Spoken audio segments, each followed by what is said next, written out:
Police Deputy Director General Mendez, the Chief Directorial Staff will present the concept of the internal cleansing process of the PNP.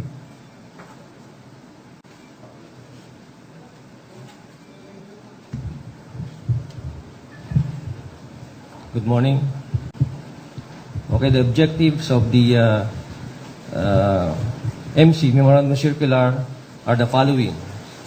To remove erring personnel from the organization through the conduct of sustained, accountable, and action-specific counterintelligence, investigative, and engagement operations. To strictly enforce the existing disciplinary mechanisms. To transform erring personnel to become productive members of the organization. To compel the unit commanders at all levels to closely supervise their personnel and to exercise disciplinary authorities. And this is very important, to hold all unit commanders at all levels, down to the lowest PNP unit on the ground, accountable for the misdeeds of their personnel. To ensure the effective implementation of this internal cleansing strategy of the Philippine National Police, we will create the oversight committees at the national headquarters level, the regional headquarters level, and up to the provincial police office level.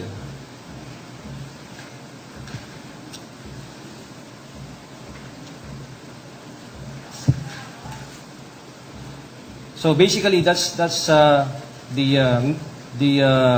salient points of the memo circular, unless you have questions.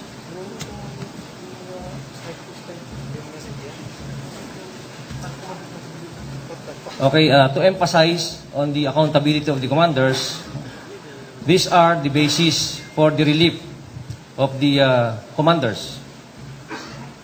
3 personnel of a particular unit were found positive in drug tests not initiated by the unit commander.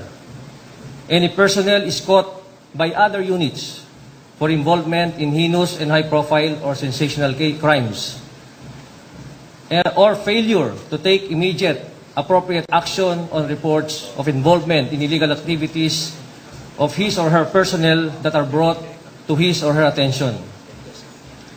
And based on these reasons, if at the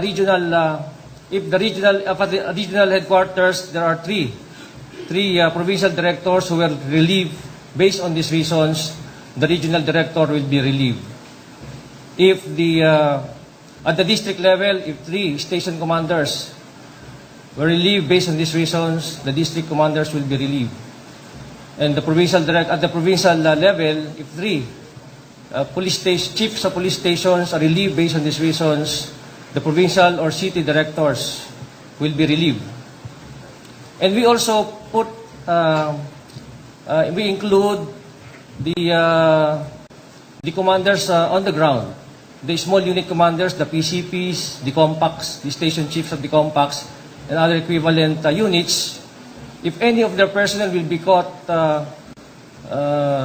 doing extortion, mulcting, or the so-called kotong, and other similar offenses, they will be immediately relieved from their post.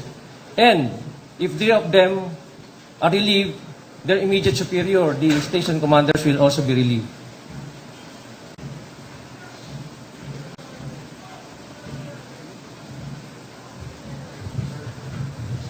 That's all. Any question?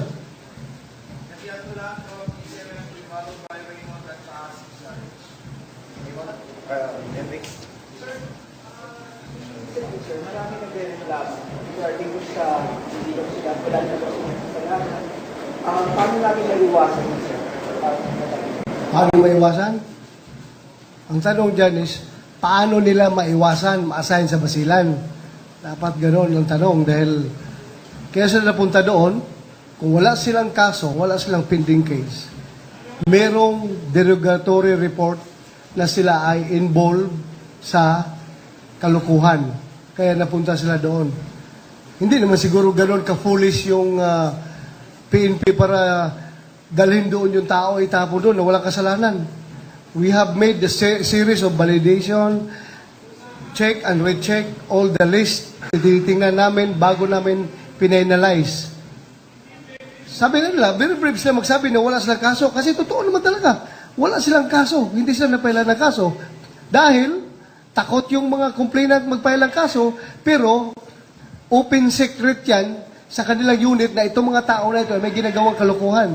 So we don't need to wait for complainants to come up. Ang sa amin lang, yung aming counterintelligence report ay validated na sila ay nangungutong, sila ay may ginagawang kalokohan, kaya sila pinadala doon to stop them from further continuing their offense. Kasi kung nandyan pa rin sila, walang nagko-complain, sige, sila patuloy sa kanilang ginagawa. So, hindi natin ma-actionan yung problema. That's one way. That's the best way to address the problem. Sabihin nyo, hintayin pa natin mayroong filed case against them? What if aabot pa ng 100 yung kinukutungan nila bago magkakaroon ng isang maglakas loob na mag-complain? So, 100 victims na ang nagawa nila. So, kailangan to put a stop to their nefarious activities, pinadala natin sila doon. Yes, mayabang sila magsabi na wala akong kaso. Bakit ako pinadala dito? Wala silang kaso. Pero, yun nga, as I've said, merong derogatory reports sa kanila based on the counterintelligence reports na sila ay involved sa kalokohan. Tingnan nyo. Ito, Henry. Kung talagang matino sila, bakit ayaw na sumunod sa order? Ha? Out of 300 plus na ipapadala doon, ilan lang nag-report sa sumakay si 130? 54. Oh, 54. And they are claiming na wala silang kasalanan. Mabuti pa yung mga taga Baguio, taga Cordillera na isinama doon sa listahan at 100% nag-report doon.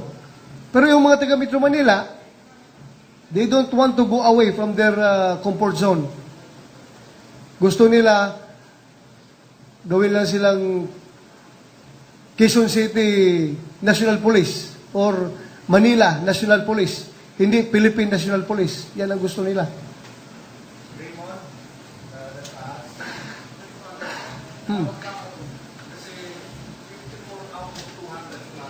Oh. Automatic. They will ultimately be dismissed from the service. Ang ginagawa lang natin ngayon is, hindi mo na natin talagang gusto mo, issue natin kagad ang order na separated from the service sila. Hindi natin magawa yan because we have to do due process. Ang ginagawa ngayon ng RD ng ERMM, sinusulatan sila. Ganon ka, kuhan yun, ganon ka offender-friendly yung aming system. Ganon ka offender-friendly. Kailangan due process. Padalahan sila ng letter doon sa pamamahay nila, informing them na sila ay hindi nag-report sa kanilang duty. Ilang sulat dapat kailangan? 3.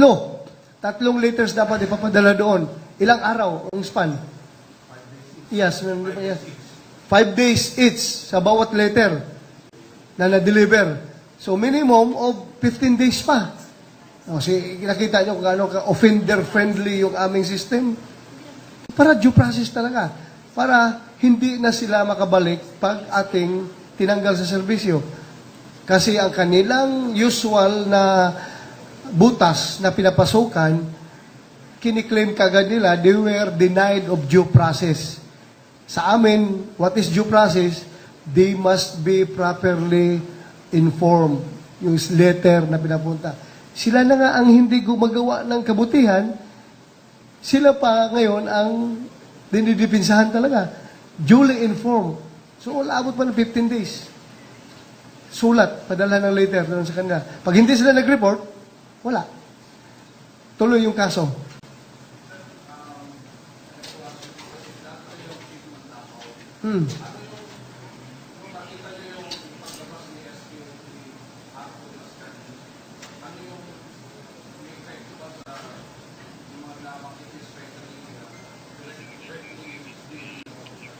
mamaya ko nasagutin yan pag meron ng Senate hearing. Hintayin na lang natin. Bago magkakaroon ng Senate hearing yan, hintayin lang natin.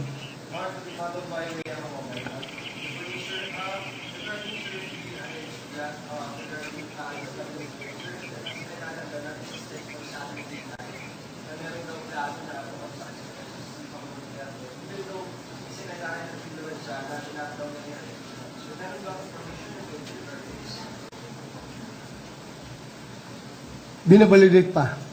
Pag once validated, we'll give you the proper information.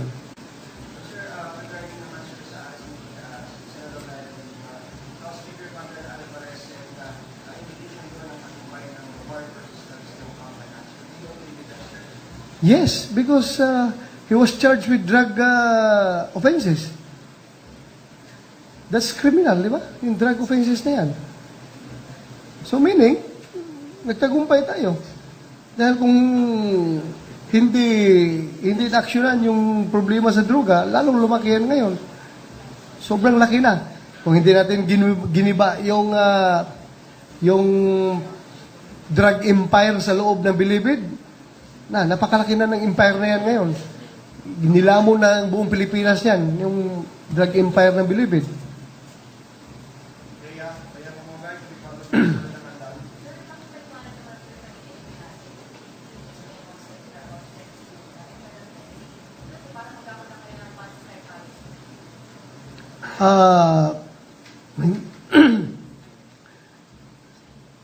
Basically, 3-strike policy ito eh.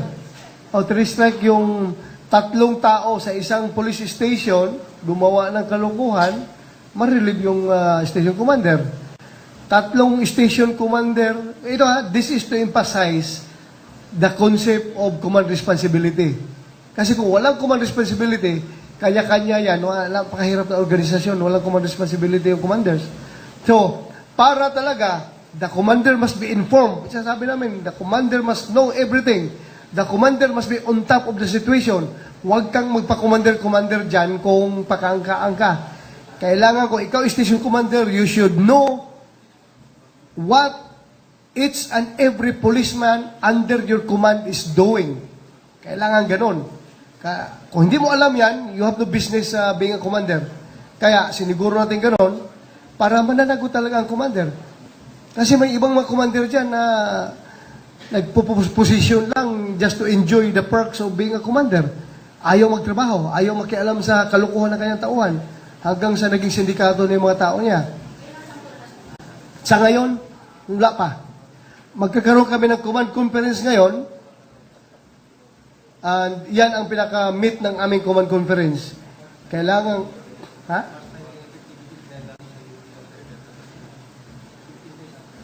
15 days after.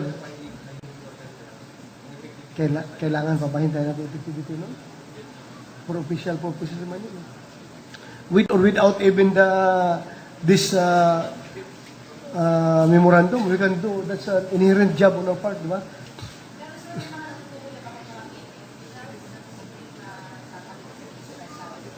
Marami yan. Pag start na tayo. At all levels nga ng commanders. Kasi nga sabi ko, 3 municipal police station commanders ang na-relieve dahil sa ganong offense, yung provincial director naman ngayon ma-relieve. 3 provincial director ang ma-relieve dahil sa ganong kalukuhan, yung regional director ang ma-relieve.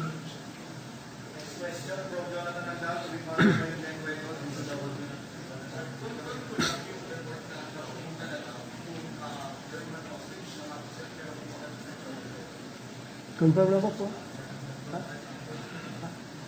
It was confirmed by our counterparts from the armed forces na napugutan na. And yesterday, I was in Zamboanga. Yan yung usap-usapan doon ng mga security forces sa Zamboanga na napugutan na. Wala pa.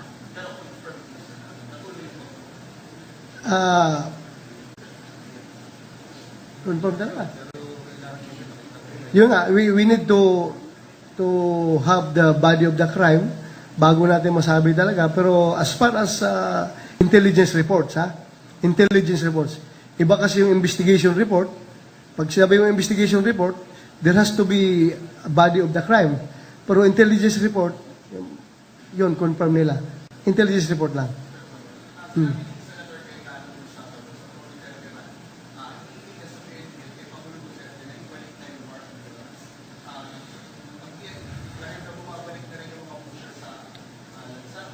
Yes.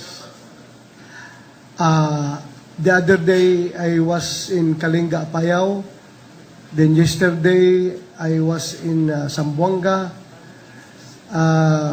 Lahat ng nakausap ko ng mga local chief executives, from barangay captain up to the mayor, governor, wala silang ibang hinihingi kundi kung pwede ba daw talagang ibalik ang PNP sa war on drugs dahil nagiging siga na naman daw ulit yung mga puser, mga user sa kanilang lugar.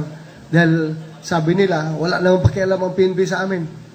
Hindi na daw sila pinapakialaman ng pulis, kaya bumalik naman yung dating transaction, dating drug trade nila. So, kung po pwede, we are ready to go back to war if given orders by the President. But since the President suspended us from taking part in the war on drugs, wala kami magawa ngayon, kundi maghintay na lang sa kanyang reinstatement orders. Yes. Kasi the longer na wala kami sa war on drugs, the situation is getting worse. The more na babalik at babalik yung mga problema. Sayang yung gains na nakuha natin from the first 7 months ng ating war on drugs. Nasasayangan ako eh. So, the sooner the better.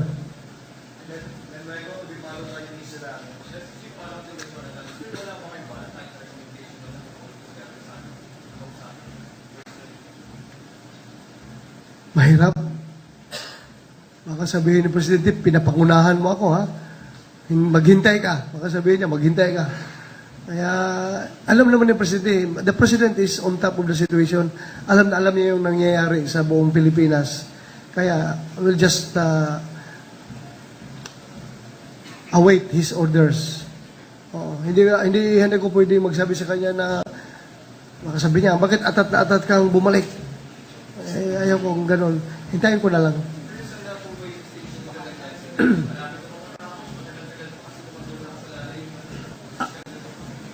Totoo yan.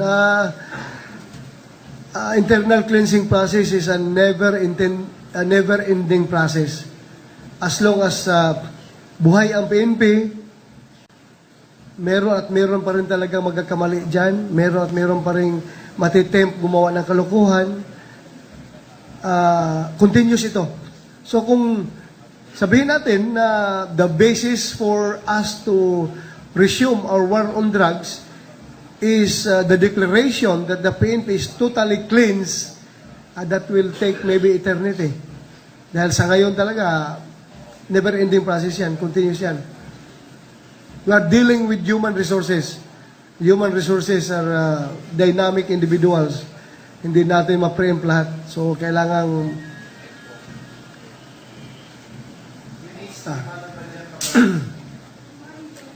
yes.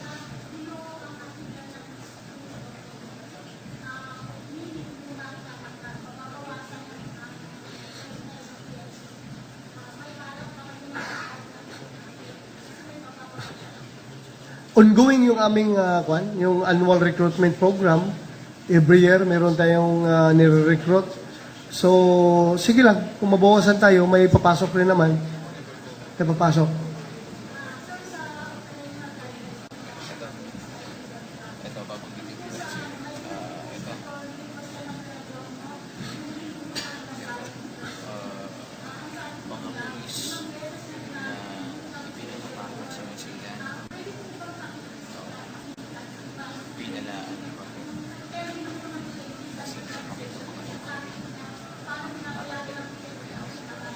Parang.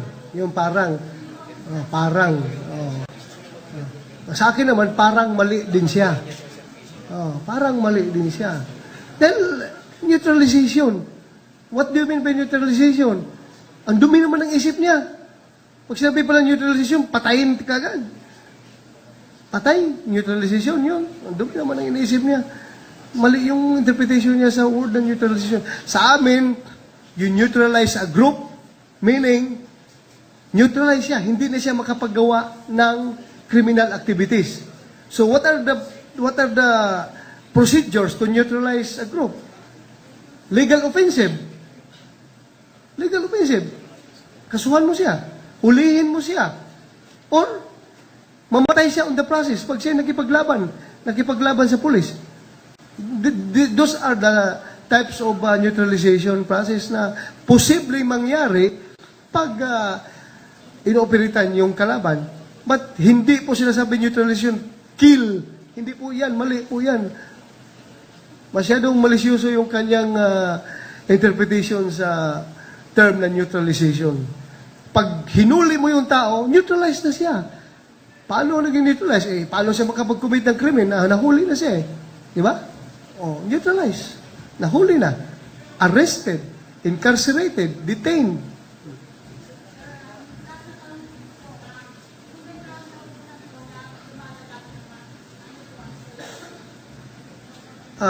Sa ngayon, wala talaga. Helpless kami. Wala kami magawa dyan dahil nga hands-off kami sa war on drugs. Hintayin na lang namin kung magkakaroon kami ng resumption orders coming from the President.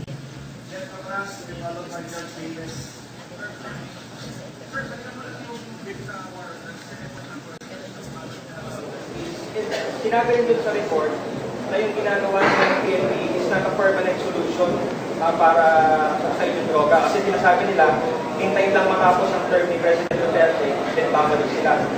Do you find any solution o may plan B ba kayo aside dun sa ginagawa natin? Yung sakaling bumalik yun.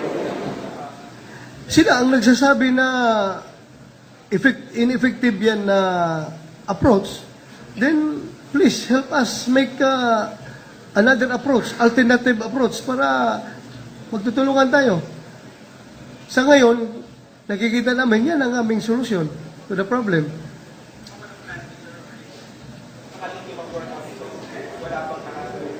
Wala ko lang. The plan B is to stop. Stop. Yan, plan B. Plan A, go. Plan B, stop. Hindi rin matatapos ni President Duterte yung kanyang term.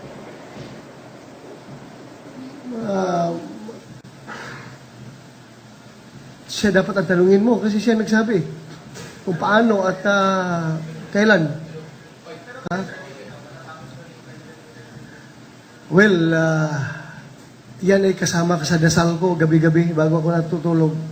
Bago ako matulog, pinagdasal ko talaga palagi na sana matapos ni President Duterte yung kanyang termino bilang presidente dahil umaasa po ang Pilipino, yung bayang Pilipinas na magkakaroon talaga ng change sa ating bansa.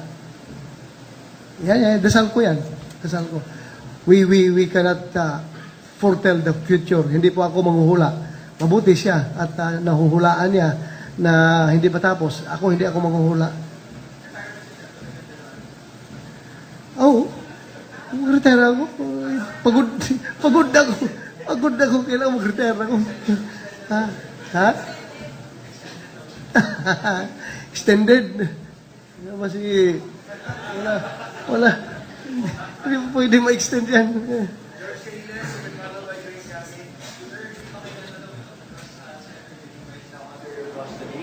So, ano ba yung thoughts ninyo on securing her, making sure that, kasi up to last Friday, ang concern pa rin nila is yung security. Secretary Limawal, she's at the PNP Custodial Center. Normal yan. Mag-worry sila sa security kung it's but normal sa mga tao na mag-worry sa security. But as far as the PNP is concerned, we make it sure na safe si Senator De Lima dito sa aming custodial center. andito si Attorney Phillips and he's on top of the situation. Talagang sinisiguro niya na safe si Senator De Lima doon sa loob.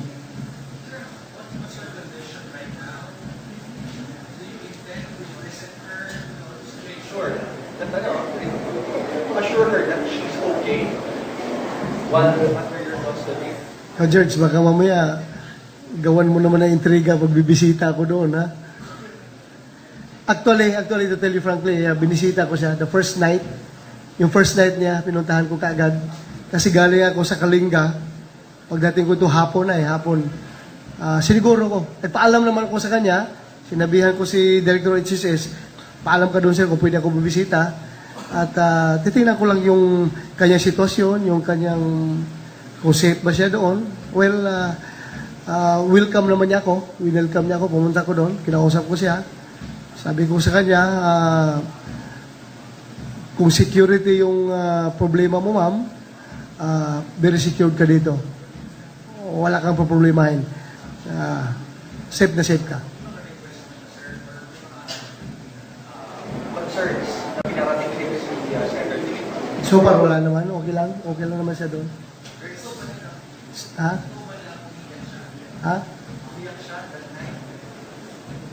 Hindi man siya umiyak. Nag-usap kami doon. Relax naman siya. Tinanong ko pa nga na kung okay lang ba sa kanya yung kwan. Sabi ko, di ba ma'am, may asthma ka? Kung okay lang sa'yo yung... Bago kasi pintura yung wall doon, yung isang side. Sabi niya, okay, kaya mo doon niya. Wala akong problema.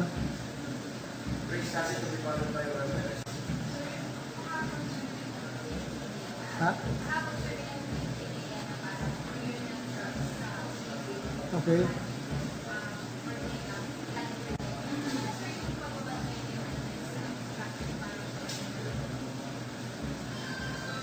Nandun pa rin yung ating SAP. They remain detailed with Bilibid. Continue pa rin yung kanilang trabaho doon. Galing daw sa loob ng Bilibid yung drugs. Hindi naman siguro. Siya nagdadala. Chinese, nasa loob daw ng kwan. I will talk to PD at tanongin ko kung meron bang pagkukulang yung aming SAP na nagugwardya doon, i-check natin.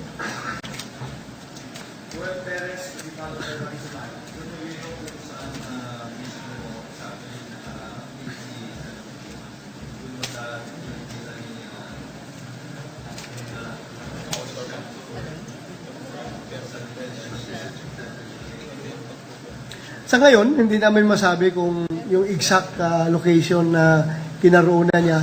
Basta nandun siya sa loob ng PNP Custodial Center. Hindi namin may ilagay yung specific na lugar for security reasons.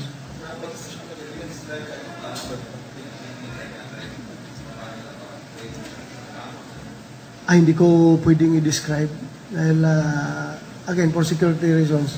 Suffice it to say that he is very safe doon sa loob. Kung ano yung treatment doon sa ibang high-profile inmates na doon sa loob, yung mga kapwa niya senador, yun din ang treatment namin sa kanya. Yung kapwa senador niya ay walang aircon, walang cold water, ganun din ang sa kanya. Equal treatment po silang lahat. Wala.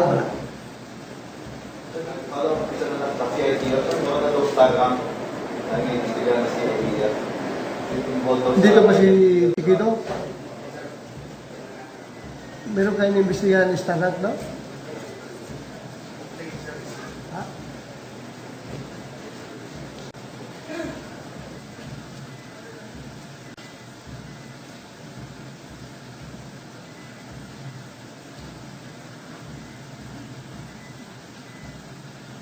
Merong complaint lang na na-receive na inimbestigahan nila.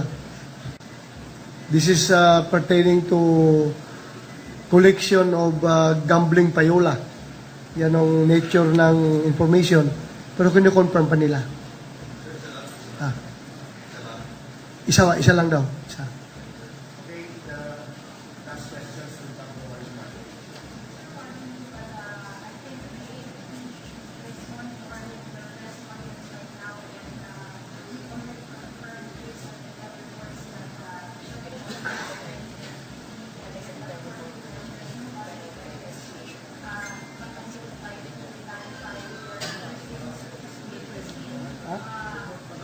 Report nga. Report.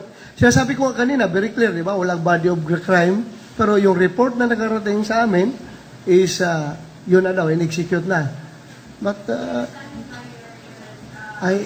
Maris, I can take back.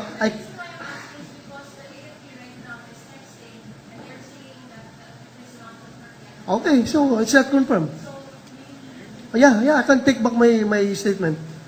Yung sa akin naman is galing lang rin sa mga tao doon. So, I can take back kung talagang hindi totoo. And I can put back again my statement pag na-confirm na talaga.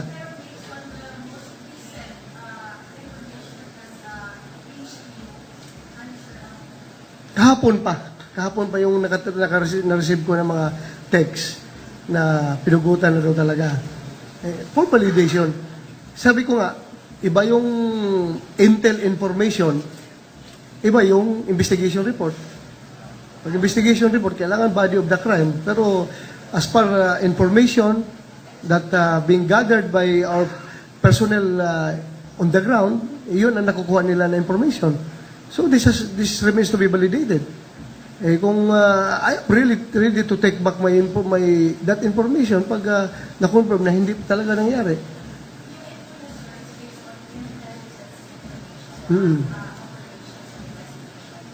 Not investigation. Information coming in from some intelligence operatives, intelligence sources.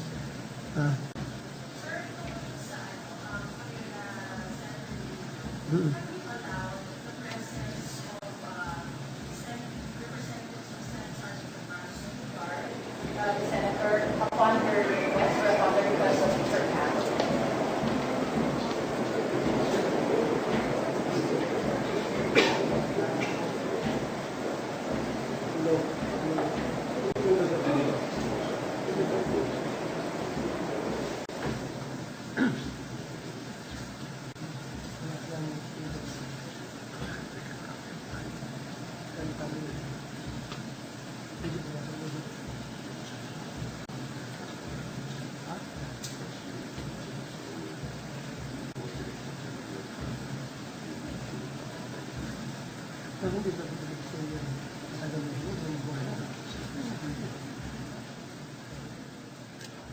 Well, they are free to come and make coordinations kung gusto nilang bumisita, but not really to guard inside the facility. Dahil the responsibility of guarding or securing the facility behoves upon the HSS. Mahirap man yung walang unity of command, Maris, kung i-allow namin sila na magwardya sa loob. They are not organic personnel ng HSS.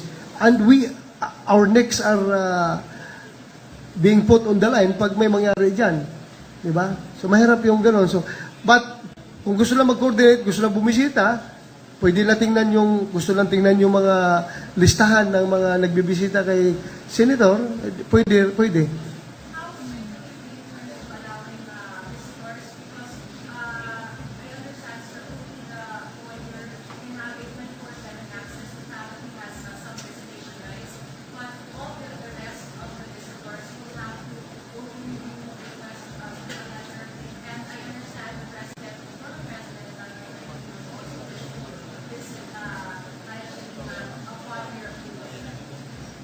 Special? With regard to the visitation, based sa sinabi nyo, other than the lawyer or legal counsel of record, immediate family member, doctors, and spiritual advisors, pwede yan any time of the day.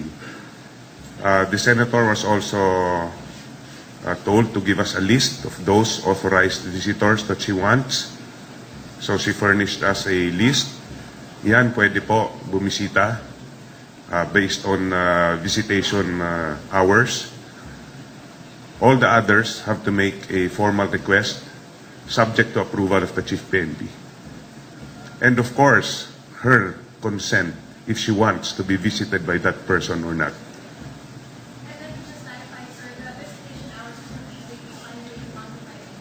It's Tuesday to Friday, 1 to 5, and Saturday and Sunday, 8 a.m. to 5 p.m.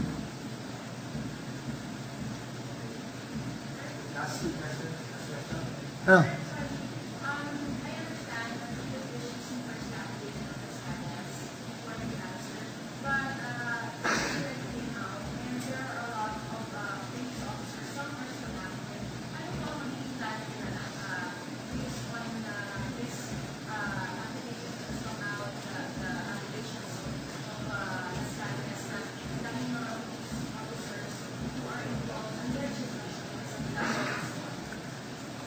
It all depends sa Senate Committee handling that hearing. Kung ipapatawag nila yung mga active police officers na yan, then we will abide by the invitation from the Senate.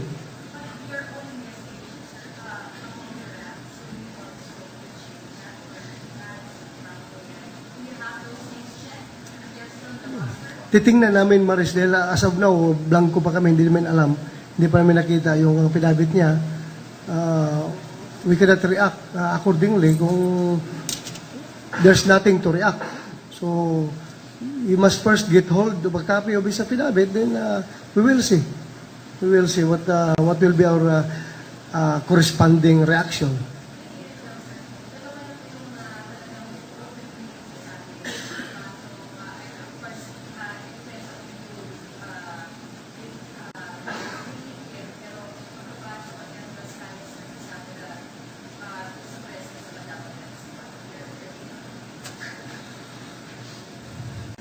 Sila ang tanungin mo. Dahil ako, nung ako pang city director ng Davao, ilang beses ko hinahamon yung mga alleged nila na death squad na yan. Kung nandyan kayo, you come out in the open. Magduelo tayo kung gusto niyo pumatay ng tao. Sabi ko sa kanila. Hinahamon ko yung mga tao niyan noon pa. Personally, nung ako'y nag-city director, nakilala ko siya. Police. Oh. Ha? Davao City Police Office. Davao City Police Office. Oh. Hindi ko masyadong nakilala. Kilala ko na siya as an individual, as a member of Davao City Police Office. Pero yung shades, I don't know, 50 shades of gray or 100 shades of gray. Hindi ko masyado kuha yung shades. The last question from George, because there's a schedule to tomorrow. Oh, may court conference kami.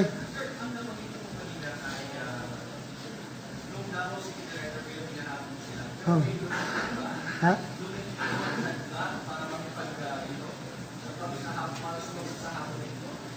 Wala. Ang alam ko noon, yung may namamatay na very obvious na gun for hire operation. Yung mga ganun na mapapatayan, galit na galit ako noon. Oh, kaya inahamon ko sila. Pero wala namang lumabas din. Wala namang lumabas. Tanungin mo kayo nag-claim. Hindi ako. Dahil hindi ba ako nag-claim. As para sa hindi ko kina-confirm yan. Oh. Ha? Sige, salamat ha. Kaya mag-conference kami sa taas. Ha? Ha?